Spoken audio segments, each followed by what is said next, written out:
Saray Balitan Matua ed Radyo Pangasinan. Programan magipasabi na saray matuan nagagawa ed balay, probinsya, bansa, tanjat intiron mundo. SBM Saray Balitan Matua ed Radyo Pangasinan. Kaulo, Kantabayo, say lawas kaaro tangka paborito yo. Joseph Kanilang Bakani. SBM Saray Balitan Matua ed Radyo Pangasinan. Lunes hanggang Biyernes, alas 9 hanggang alas 10 na kabuwasan. SBM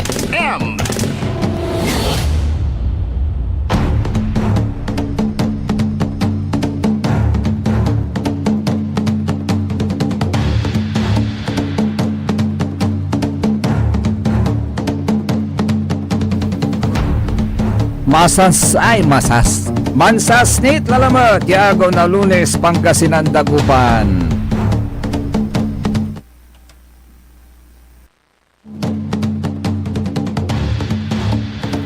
Wadjala so saray Balitan Matua. SBM say kabusol na saray MBTF managbalitay tilatan fake news.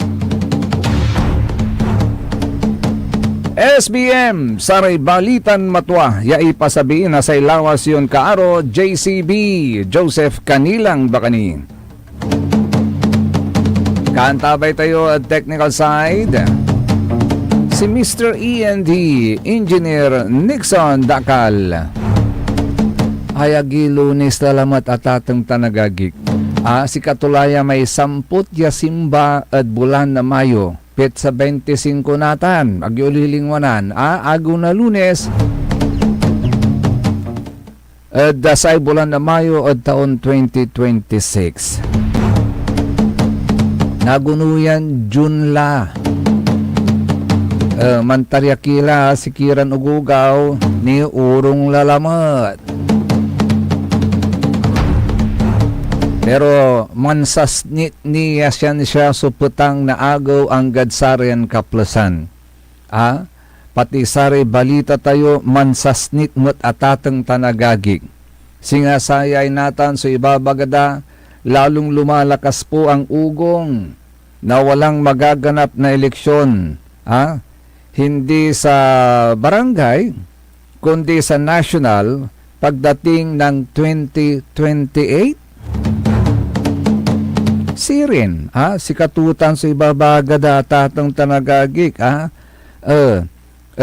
babagada Noel, si katutan so may narurungol tayo natatang tanagagik, at saray nandurman accounts, nababantayan tayo, at social media.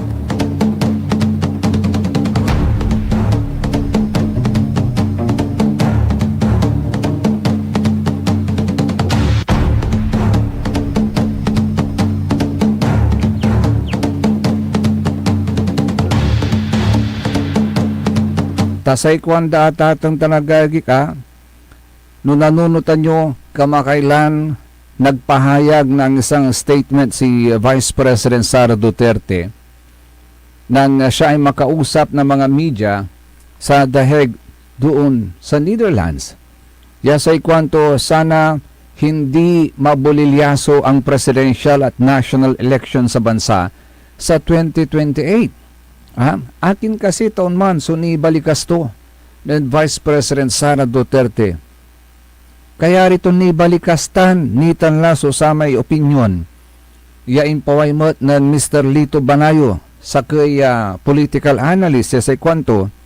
At kung hindi magiging matagumpay ang impeachment laban kay Vice President Sara, ay baka magkaroon ng Noel sa 2028. Natan, walay interview, agawa, sa in-interview da at si Ate Aimee, si Senadora Aimee Marcos, sa kwanto si kato mismo, inamin to, indeed, merong plano to push for constitutional amendments through a Constituent Assembly or CONAS.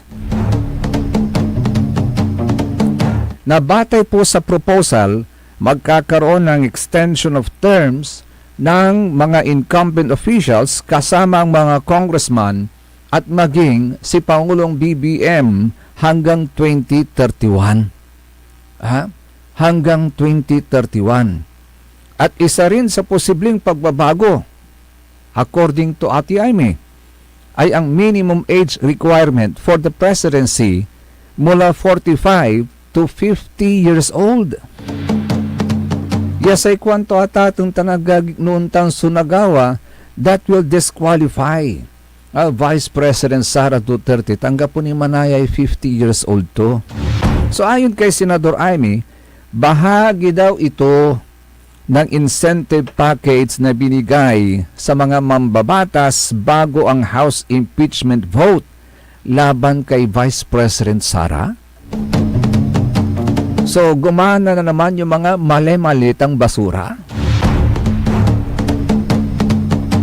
Sinabi rin ni Senadora Aimee na efforts were being made to stop ongoing investigation into flood control projects. Iya si katulate pitalaran tayo malapo ng imbulgar itahan mismo ng Presidente BBM. Akin at anggad natan, anggap po ni na dudusa. Anggap po ni napapaksaban na dusa. Si katutan so pitalaran tini atatang tanagagi. Efforts were being made to stop ongoing investigation into flood control projects. Kanya nang nanyod House of Representatives. Ang gapi investigasyon at flood control projects. Jad Senado half-baked. Ang ganatan, ang gapuniso pimaway. Agni abuo iman sa investigation na sa Blue Ribbon Committee ya dati bubunbunan ng Senator Panfilo Lacson. Akin kasi anto'y makasubal. Anto'y makakasubal at atong tanagagik.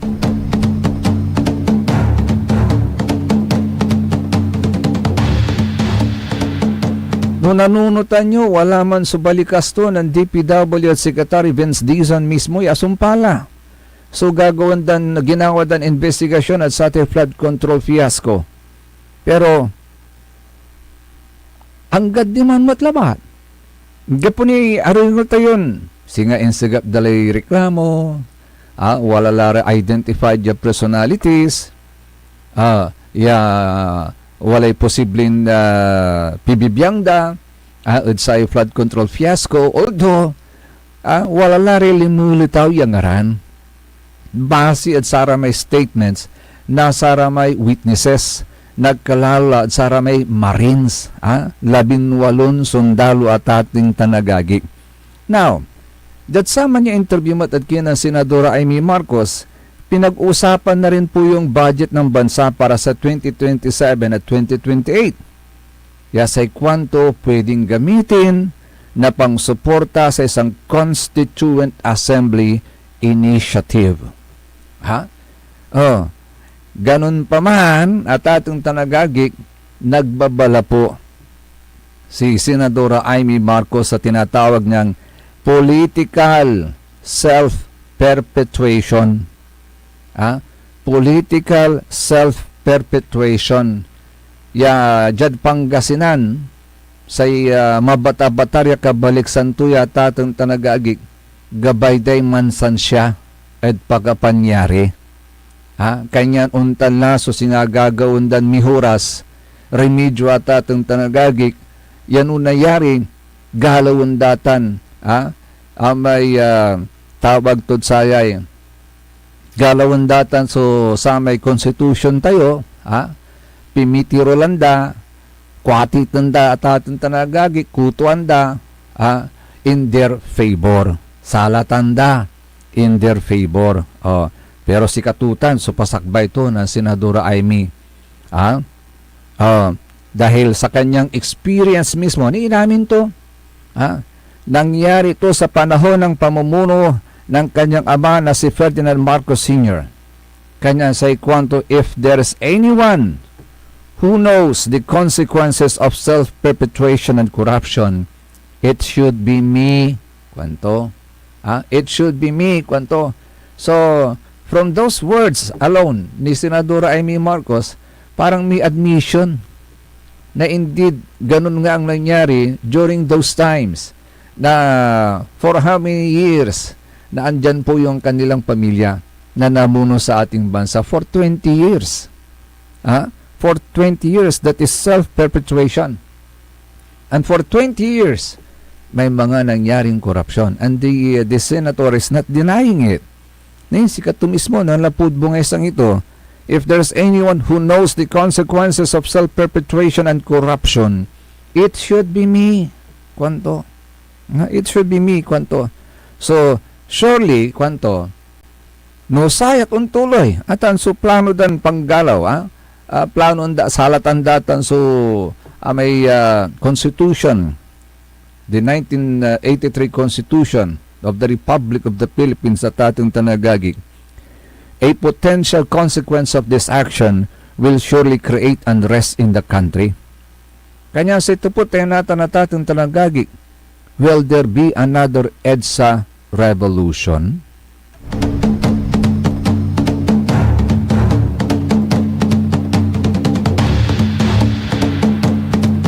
Actually, dyan sa area palabas siran agaw, nanduruman liknaan so basa tayo od social media. Nanduruman may liknaan so basa tayo od social media at ating tanagagi. And by the way, at sayan agaw na Lunes at umpaway laman so desisyon. Umpaway laman so desisyon na sa Korte Suprema at sa may petisyon. Ng Senador Bato de la Rosa. Anto kasi so sa may niyarin pawayan na sa desisyon na Korte Suprema at saya. Pero nyara ay so nababasa tayo sa social media watan so balikas ng Congressman Terry Ridon. Yasay kwanto naniniwalang hindi aabot ng 2 buwan, impeach na si Vice Sara. Kwanto? Vice President Sara. Antayo may agnigima po susama impeachment proceedings, wala lay man ko konklusyon. Akin na asumpala sirin, susama hearing, asumpala may impeachment proceedings. Ni paruntal dala susaman saya. Sa ipaparuntal tulabat ng ridon, may position na prosecution. But how about the defense? Aron titala, so depensa na say akusado at sarate akusasyon na say prosecutor at nasaray kabiyangan na house prosecutors o house prosecution nagonta natatan tanagagi. Hanggang po ni. So kita ay Congressman Terry babagatulan. Abot ng 2 buwan, may impeach na si Vice President Sara. How sure are you?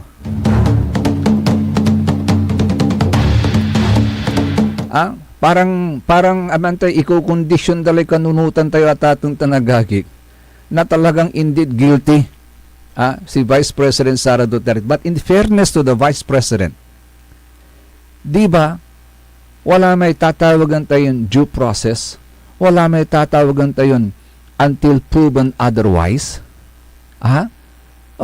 Until proven otherwise, wala tayong masasabi na guilty yung tao. Hindi pa nag-uumpisa yung hearing, agauntan. Ninya lang mo, so sa kilik na ang matay. Bakit daw magtatago si Bato kung wala naman siyang kasalanan? Sa kwantuya, bakit naman ayaw ni BBM magpa-drug hair follicle test kung hindi naman siya nagbabato? Kwanto? Si kayo talaga, matinik iri Pilipino no niya rata itong tanagagig. Basta talaran tayo anytime at the sign agaw umpahoy man so desisyon na Korte Suprema on the ruling doon sa dismissal of Senator Bato TRO petition against ICC arrest warrant at sign agaw. Anto kasi nyala lang mo tay. So, liknaan niya imbes nga damad. Sinasabi nila, ang minorya daw ngayon naghahangad na maibalik ang integridad ng Senado. Naghahangad po silang maibalik ang integridad ng Senado. Secondary to. Look who's talking. Bakit? May mga integridad pa ba kayo kahit na nasa minority kayo? Kwandamahan. Ano bang integridad ang sinasabi ninyo? Kwandamahan. Ay, age. Oh, by the way, pigaranira, di ba, Shamira, imarom si Migsubiritan si Iheris to. So, 9, 10, 11 against 12. No, bilang ang gapoy, absentee ba to? Pero 13 pa rin sila. Kasi andyan pa rin po si Senador Bato. So, pwede bang may mas mapalitan yung Senate President? Let's say, ganun pa rin ang bilang ng minority. 11 is not a number. 11 is not a number para magkaroon ng change of leadership sa Senado. Kasi ang sinasabi ng panuntunan ng Senado, of all members, 2/3 of all members ng Senado can elect a new Senate President. So, 2/3 of 24 is 13. Agaw tanatatang tanagag. Hindi sinabing 11. Hindi sinabing 12. 13. Oh, kung hindi ma-reach yung 13, status quo ang dating. Ang kalalabasan. Walang mangyayaring change of leadership. Kaya kwanta nung tiwalad kanunutan mat, utak, nasaray wadyad kabyangan na minority. Duga, duga, agaon tanatatang tanagagik. Pero, baksilmat susayang nasang natan. Ya, pigaran limaran miyembro na Senate majority, so posibleng kasuhan, nasa gobyerno kuno. Sa kilatan si karadi Senador Mark Villar, Senador Bongo, Senador Joel Villanueva, Senador Jingo Estrada, tan si Senador Chis Escudero. Ni sa kwanto balita atatong tanogagik, they are expected to be charged with the non-bailable offense of plunder by the Office of the Ombudsman. Talagang gagay-gayinda. Gagay-gayinda so Senado at ating tanagagik yasay kwandalante last bastion of justice when it comes to impeachment. Pero si pakakalukan ko, si ekonomista, si Winnie Monsod. Sa gabay to, man-resign yung mga nasa Senado, pero yung mga majority lang. Madam Winnie, kitang-kita naman ang kulay mo Kwandalalaing nadsika to, Kitang-kita naman ang kulay mo Kulaw ka lang, mitirul ka ni Kwanda. Ay si Kimat, siyempre, citizen of this country, she has also the right to speak of what he feels or what she feels sa tatong tanagagik gaguntan. Pero atang labalante, that's her opinion. Pero can she do that? Can she ask the majority? No, hindi, of course. Kasi isa lang siya marami pang mga bumuto sa mga senador Hindi lang siya. So the other people, the other Filipinos who voted for the senators must likewise be heard also. Agauntan, kailan mo maririnig yung boses ng taong bayan? Tuwing eleksyon. Kaya wait na natin, Manang Winnie Monsod, yung eleksyon. Tingnan natin kung pakikinggan nila yung iyong suggestion.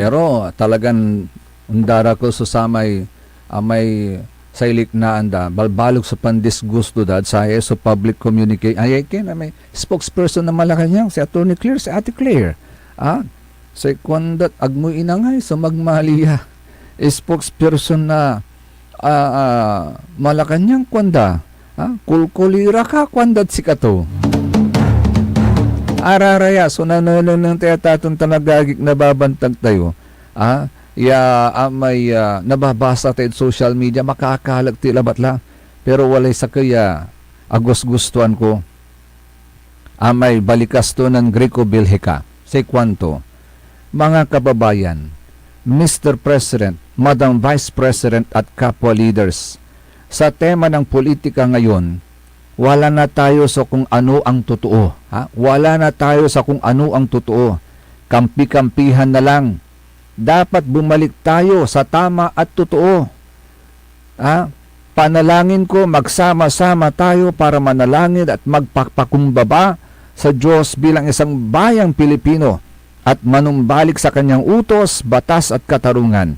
Gawin natin ito alang-alang sa kinabukasan ng ating bayan at mga anak. Diba? Ayun ang mas maganda. Ay, again.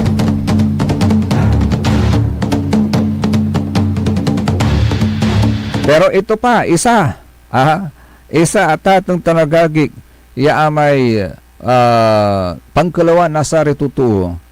Kasi, di ba, nung panahon ni dating Pangulong Rodrigo Duterte, may isang mayor na na-involved. Si dating Iloilo City Mayor Jed Patrick Mabilog, na-involved sa illegal na droga. Pero, si Katoy Assistant Secretary natin, ng DIL Secretary John Vic Rimulya. Pero dinipensahan ng Malacanang ang pagtatalaga sa kay dating Iloilo City Mayor Jed Patrick Mabilog. Yasay kwanda atatong tanagagik ayon kay Palace Press Officer Undersecretary Claire Castro, walang legal na hadlang sa pagtatalaga kay Mabilog dahil walang napatunayang kaso laban dito. Yan, di ba yan yung principle? Presumption of innocence until proven otherwise. SBM, saray balitan matwa. Sa ikabusol na saray MBTF, managbalitay tilatan fake news, untuloy kaya rin inasaring pagabatan pa imano malalapanid saray manangan tabay.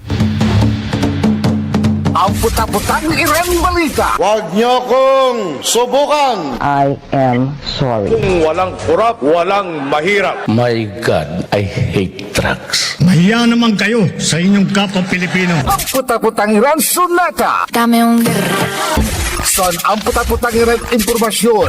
Aya sa #1 pop music station. DWJE 88.1 FM. Radyo Pangasinan. Paborito. Want to escape the hustle and bustle of city life? Look no further than the River Palm Hotel and Resort, your premier destination for affordable luxury in Pangasinan. Nestled in the heart of Barangay Banyaga, Bugalyon, our hotel is surrounded by the breathtaking beauty of the Agno River. Our haven for comfort embodies the essence of Southeast Asian hospitality. Whether you're seeking a romantic getaway, a family vacation, or just a peaceful retreat, the River Palm Hotel and Resort is the perfect choice. So what are you waiting for? Book a tranquil experience where unforgettable memories are waiting to be made. For reservations and more information, visit our Facebook page, River Palm Hotel and Resort. Your home by the river awaits you. Ngayong 2025 ay ang ika-100 taon ng pagbibigay serbisyong pangkalusugan ng Region 1 Medical Center bilang isa ng 1,500 bed capacity na ospital. Mas marami pa ang mapapagaling at buhay na madudugtungan ng ospital di lamang sa Pangasinan kundi sa buong Northern Luzon sa tulong ng 12 accredited residency training programs at 13 active specialty centers nito: Cancer Center, Dermatology Center, Eye Center, Heart Center, Toxicology Center, Burn Care Unit, Center for Mental Health, Acute Stroke Unit, Geriatric Center, Infectious Disease Center, Kidney Transplant Unit, Lung Center at Trauma Center. Patuloy na mangunguna ang R1MC sa pagpapaigting at pagpapaibayo ng dekalidad na healthcare delivery hanggang sa susunod na siglo. 100 years of healing, compassion, and service. Region 1 Medical Center, ang inyong partner sa kalusugan. Region 1, number 1. Asahan po ninyo ang dekalidad na serbisyo sa Region 1 Medical Center at ng Department of Health. Ito po ang inyong lingkod, Dr. Joseph Roland O. Mejia, ang inyong Centennial Medical Center Chief ng R1 MC. Sa bagong Pilipinas, bawat buhay mahalaga.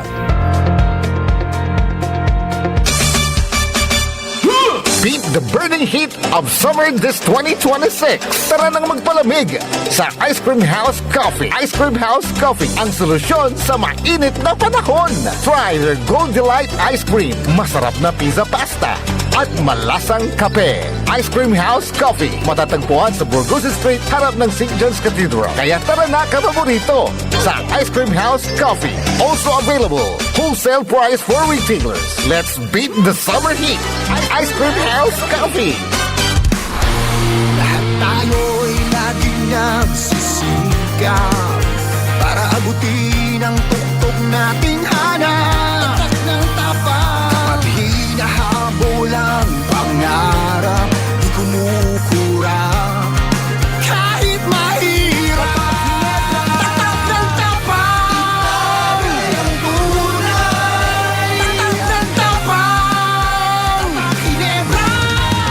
Drink responsibly. Sa panahon ngayon, kailangan ng tatak ng tapang. Never say die. Paalala ng Ginebra San Miguel. Drink responsibly. Hindi ba napapansin ang inyong negosyo, mga kapaborito? Abay, magpa-advertise ka na. Dito sa DWJE 88.1 FM, Radyo Pangasinan.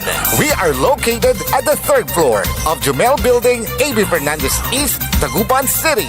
Or you may contact us at 0968 444-4290 or 0956-168-4908. O bueno, mga kapaborito, magpa-advertise na! This is DWJE 88.1 FM Radio Pangasinan, whose sole mission is to inform, to educate, to entertain, delivering to all Pangasinenses news that is true, public service that is sincere, commentary that is fair, and entertainment that is proudly Pangasinense. This is your DWJE 88.1 FM Radio Pangasinan, going beyond just being number one, working towards total domination. Diyan Pangasinan, walay saksakaya radio station ya iiyag na saray Pangasinense. Diyan Asinggan, Paborito. Palunga, Paborito. Natividad, Paborito. Rosales, Paborito. San Manuel, Paborito. San Nicolas, Paborito. San Quintin, Paborito. Santa Maria, Paborito. Tanjad Tayog, Paborito. Aya, so 88.1 Radyo Pangasinan. Ang inyong official summer station. Ito po ang DWJE 88.1 FM Radyo Pangasinan. Talagang summer ang saya-saya dito sa Pangasinan. Halina na mula Lingayen Beach, saya di mapantayan. Kasama barkada, buong pamilya. Summer ang saya. Oh, oh, Pangasinan, sigaw ang dago. Init at saya, sabay-sabay nating maranasan. Radyo Pangasinan, Your fun under the sun summer station. summer ang saya. Ang lahat ng opinyon at pananaw sa susunod na bahagi ng programa ay galing sa host anchor at panauhin lamang at hindi pananaw ng mga producers at ng pamunuan ng DWJE Radio Pangasinan at Pangasinan Gulf Waves Network Corporation. SPM Saray Balitan Matua ed Radyo Pangasinan. Programan magipasabi na Saray Matuan nagagawa ed Balay, Probinsya, Bansa, Tanjad Intiron Mundo. SBM Saray Balitan Matua ed Radyo Pangasinan. Kaulo, Cantabayo, Saylawas Caro, tangka paborito yo. Joseph Kanilang Bakani. SBM Saray Balitan Matua ed Radyo Pangasinan. Lunes hanggang Biyernes, alas 9 hanggang alas 10 na kabuwasan. SBM SBM is brought to you by Mars Restaurant, Galila, Mangantila, and Mars Restaurant. Matatagpuan sa Rufinas Square, Binmaloy, Pangasinan, just along the highway near Dagupan City. A perfect venue for a dinner date. Mars Restaurant. Come hungry, live happy. Lumaban ka bayan, kung binmali, may pag-asa pa para bumangon at magkaisa.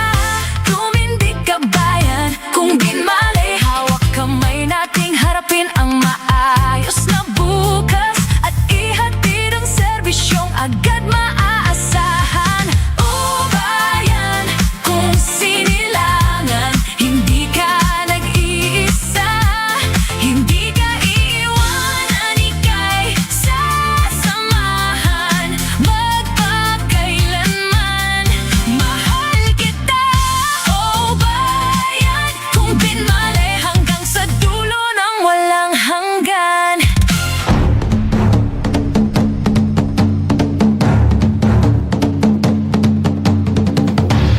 Tuloy-tuloy so SBM, Saray Balitan Matwa. Say kabusol na Saray MBTF, managbalitay tilatan fake news. Wala tilad mi kadwan tuka pataten talagagik, lik naay binmalay. Siya nga pala sa mga arito matricycle, na walay disgrasyan agawan ni man. Jitan at Barangay Lumboy.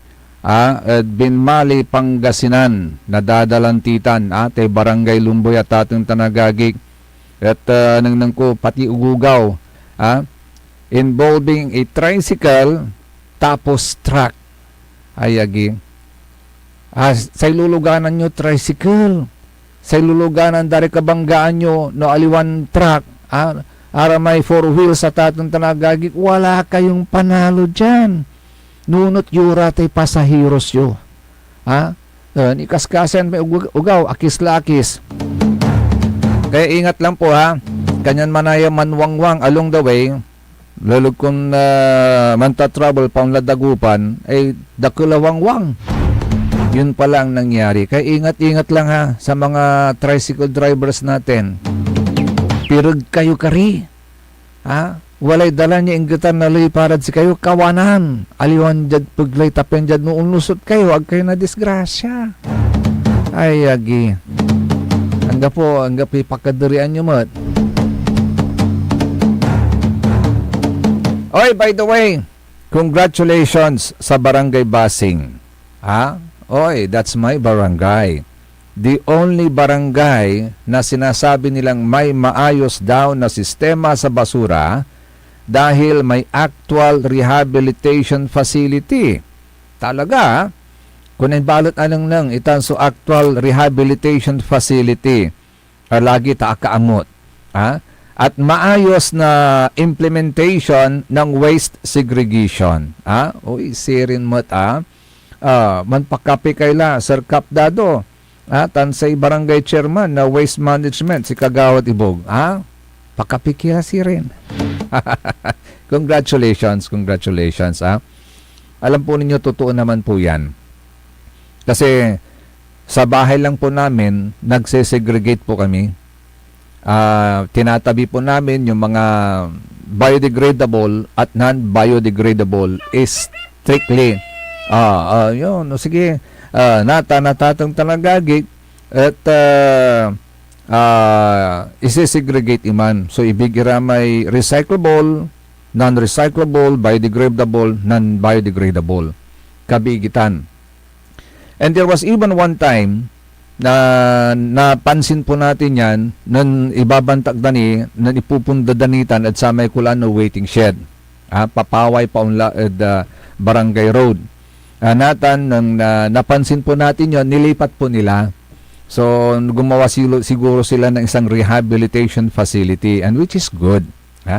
Which is good para malayo sa mga bata na pumapasok sa school. Kaya sabi nga natin, congratulations for a job well done sa ating Barangay Basing. At nabanggit ko na rin lang Barangay Basing. Good morning sa mga single ladies na Barangay Basing. Siyempre andyan si Madam Emma Lipio. ang Pangulo ng Senior Citizen dyan sa Barangay Basing, si Nana Conching, Nana Bihing, apadalan ko ni man, kaya rin dispose na saray lakoton sira. Nana Bihing, good morning. Kinan Nana Perla, kinan Kagawad Esperanza, good morning. Kumusta rin kay Madam Ja? Ngayon, wala ray balita natin na binmalay, plano dan mangipagsab na mas ambulat kuno dosa, sa te panagbantak na basura, lalo la waste segregation tan composting programs. And as part na sayan kampanya danatan, wala kuno'y gawon dan clean and green contest, manatang guyor at sari barangay tan kada pamilya, yami biyahang at sayan pa contest sa tatang tanagagig.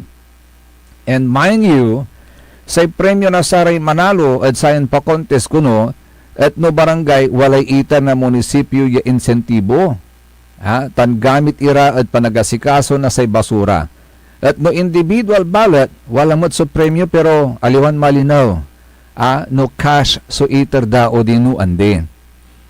Ngayon, magtatayo din daw ng vermicomposting facility malapit sa MRF.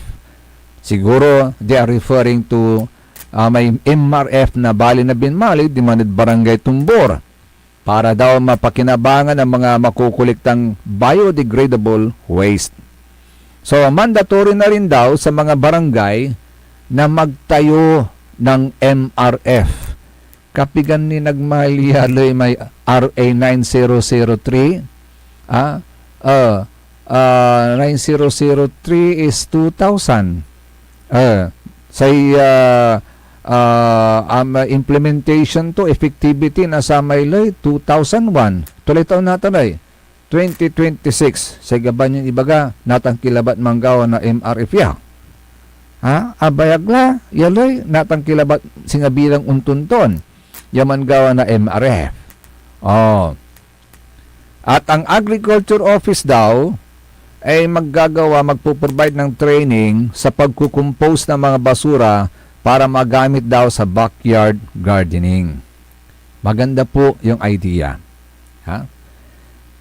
Maganda po ang idea. Pero ito pong masasabi natin. Yung contest is a short-term solution because that will encourage the people to participate. Siyempre, waligunan siya day. Kaya man-participate ira. Pero after that contest, di balik sa dati. Kaya tinawag nating short-term solution.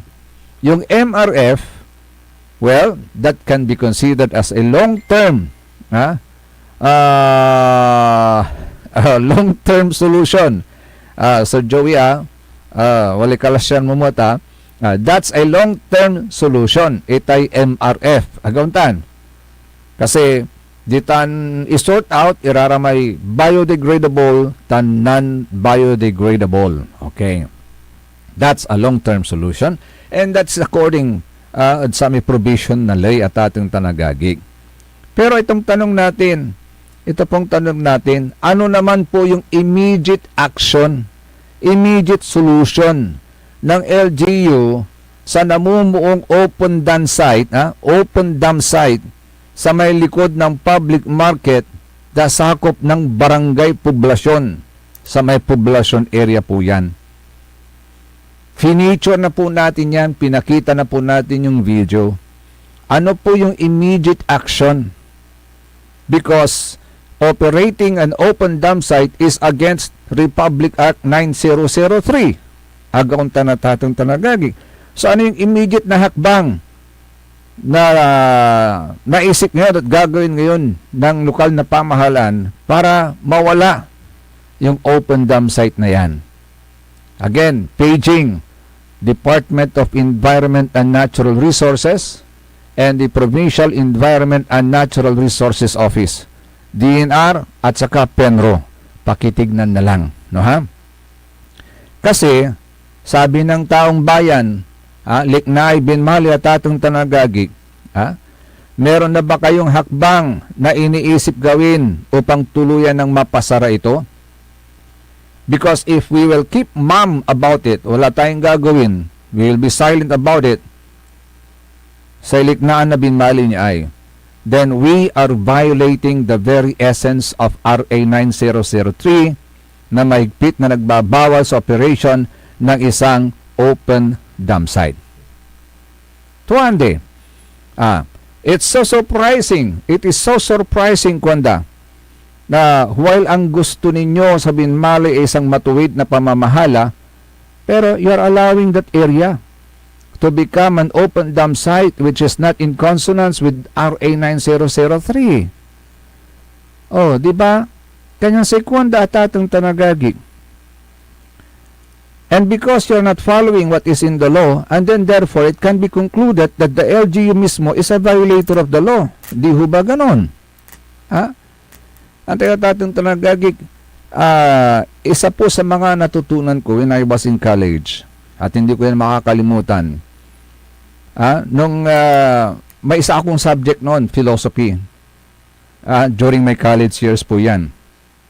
May tinatawag po doon na fallacy. Logical fallacies are errors in reasoning that undermine the validity or strength of an argument. In philosophy, identifying and avoiding them is crucial because the field relies heavily on clear, rigorous argumentation to explore questions about existence, knowledge, ethics, reality, and more. Examples. Meron yung tinatawag na syllogism. Sa example is ganito. If it rains, the ground is wet. The ground is wet, therefore it rained. As simple as that. If you study, you pass. You didn't study, therefore you fail. Then you might pass. You might not pass the subject. Agaw tanatatan tanagagig. So, following this fallacy, ayan syllogism matatong tanagagig, if Republic Act 9003 prohibits the operation of an open dam site, but the barangay or the LGU openly operates one, then the LGU or the barangay is in violation of such law. Agaundan. Tapos, ang sinasabi ninyo, agyulabay so pikuwat yadalan o madilim na pamumuno pero hindi naman kayo makasunod sa RA 9003. Si katutan so klinik na andari tagabinmali at atong tanagagig. Then therefore, Kwanda, you are not sincere with every single word you say. Na ayaw nyo ng madilim na pamumuno at pamamalakad. Agauntan. Si katutan so liknay binmali at atong tanagagig. By the way, have you heard na mukhang may lalaban na sa 2028 election sa pagka-mayor at vice-mayor sa Binmalay? Uy! Wala lari unlulutaw yung aran agagik para 2028 at this early, say makapalot kuandari taga Binmalay, kaulop dara balot. San kaulop, manuulop ira balot. Akinoy. Pero sa kwang talaga nung tanad politika agagik. In politics, there are no permanent friends and allies. There are no permanent friends and allies in politics. Tandaan nyo tan. Pero sa Kwanda, awat yung labat so katiu. Tamidyo makatiw kuno may ken. May unlulutaw irang ngaran.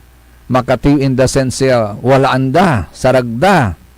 Sumangibunog no ang tutay bunog da it's katiw daw no ang tutay katiw agaw tanatatang tanagagi pero sa ikwanda natan babagada awat yu labat su katiw sa ilikdan balat na Binmali agi natatakot lara amo natatakot lara sa may katiw nakalaban pero sa ikwanda adik na ay Binmali ne natatakot kayo, di ba? Untan mo sa agawad sa may palabas sa eleksyon.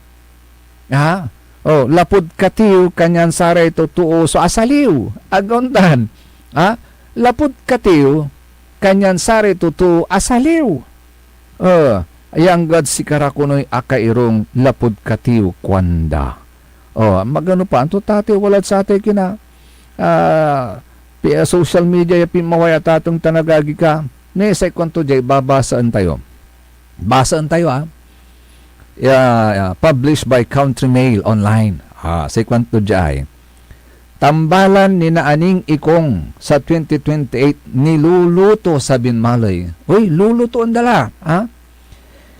Isang bilyonaryong politiko ang nakatakdang magpundo sa tambalan ni na Councilors Jalen Aning Alipio at Jericho Ikong Francisco sa papalapit na local election sa 2028 sa bayan ng Binmalay.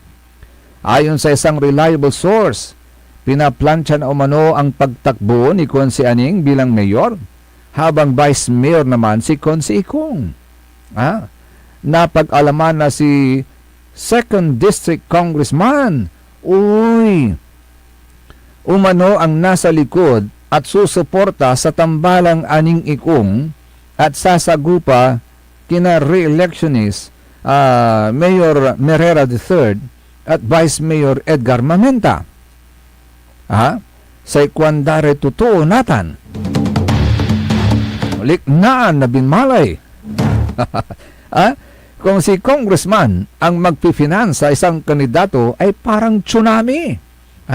Tsunami na babaha ang kanyang resources pagdating ng eleksyon. Kasi kwanda gagik, iba ang kamandag ni Kong. Iba ang kamandag ni Kong sa politika. Nang maipanalo niya ang kanyang mga manok sa Lingayon at saka sa Bugalyon. Pero sa kwanda balat natan, paano to may administrator Anto'y kwantulad saya ay kwanda nahatan balat. Akit balat natatakot kayo, kinatatakot, di ba? No katiw sulabanan. Sa kwanda rin taga Binmalay, ay, tauntan mo sa gawad sa may palabas eleksyon, lapud katiw, asaliw, agauntan na tatong tanagagi. Ay, agi. Ay, siya nga pala, kumusta na nga pala yung mga ilog daw natin sa bayan po ng Binmalay? Ongoing pa ba ang pagbabaklas ng mga sinasabing illegal structures? Siya nga pala, nabasa ko rin sa naturang pahayagan online na totoo daw ba, tanong ng mga taga Binmalay, totoo daw ba doon sa comment, nagbigay ng comment na may minimirtuhan daw si Mayor na Pukok? Sinasabi nila na may mataas na bakod ng net ito na lumagpas na sa ilog. Is that legal or illegal? Tanong po ng mga taga Binmalay, Now, ang sinasabi daw, kapag malinis na mga ilog sa mga iba't ibang structures, sa mga kontra sa mga iba-ibang structures, ay ipamimigay din ito sa mga marginalized na fisher folk sa Binmalay at bibigyan daw sila ng puhunan. Ang tanong ng mga taga Binmalay ngayon, we wonder kung sino ang generous na taong magbibigay ng puhunan sa kanila. Sino kaya? Sino kaya yung may gininto ang puso na yan na tutulong sa mga marginalized fisher folk sa bayan ng Binmalay na sila daw dapat ang mag-maintain ng mga structures na yan at hindi yung mga mayayaman na may saragday man na invest at satan niya negosyo. Sino kaya? Sino kaya yung very generous na yan na tao? Taga Binmalay ba siya? Official ba siya or in his private capacity? Kanyan saray tutuad Binmalay, niya sulik na anda agagig. Ingatan po natin yan. Baka iisang tao lang po daw yan na mamumuhunan at siya mismo ang makikinabang kwanda.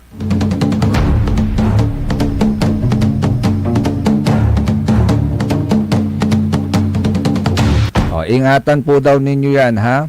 Ay, agi, narasan naklalaingan. Pero no narasan kaya tatong tanagagik.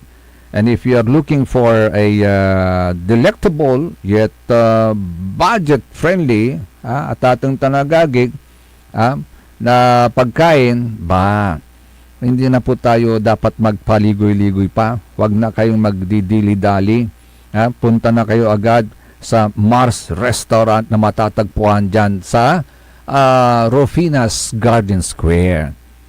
Bukas po sila ng alas 4 ng hapon hanggang alas 11 ng gabi. Pero open din po sila for lunch reservations. So you come hungry, you will live happy.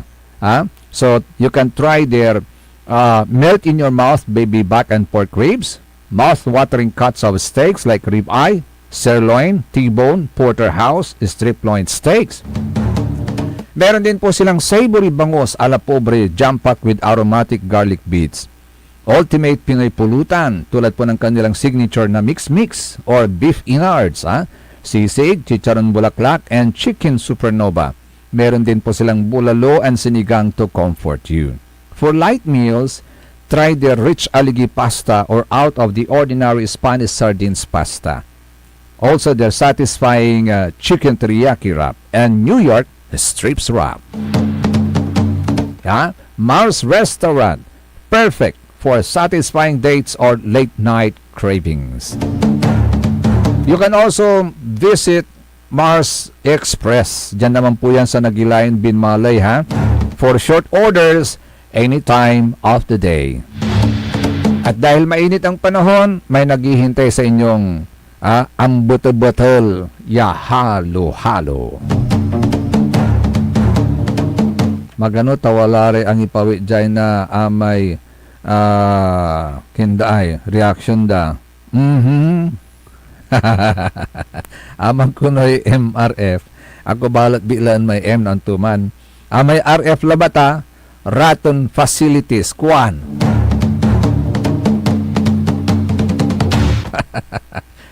Ay, age. Tumugma naman, tumugma naman. Galing talaga nung nakaisip niyan. Sir Joey, SBM, saray balitan matwa. Say kabusol na saray MBTF, managbalitay tila tan fake news. Another day, another Monday. See you again tomorrow, mga kapaborito. With JCB, Joseph Kanilang Bakani. Kalupakantabay, team matatatin talagagi at technical side, si Mr. END, Engineer Nixon Dakal. Natabayan ang susunod kaagad ang number 1, kapaborito Joey Baby. Dito lamang sa number 1 Pop News 6 Station ng lalawigan ng Pangasinan, DWJE 88.1 FM, Radyo Pangasinan, Paborito. Lumaban ka bayan, kung binmali, may pag-asa pa para bumangon at magkaisa. Tumindig ka bayan, kung binmali, hawak kamay nating harapin ang maayos na bukas at ihatid ang serbisyong agad maaasahan. O bayan, kung sinilangan, hindi ka nag-iisa, hindi ka iiwanan, ika'y sasamahan magpakailanman. Mahal kita, o bayan, kung binmali hanggang sa dulo ng walang hanggan. SPM Saray Balitan Matwa ed Radyo Pangasinan. Programan magipasabi na Saray Matuan nagagawa ed balay, probinsya, bansa, tandyan intiron mundo. SPM Saray Balitan Matwa ed Radyo Pangasinan. Kaulo, Kantabayo, say lawas karo tang kapaborito yo. Joseph Kanilang Bakani. SPM Saray Balitan Matwa ed Radyo Pangasinan. Lunes hanggang Biyernes, alas 9 hanggang alas 10 na kabuwasan. SPM Tired of the stress and noise of the city and looking for the perfect getaway? Good thing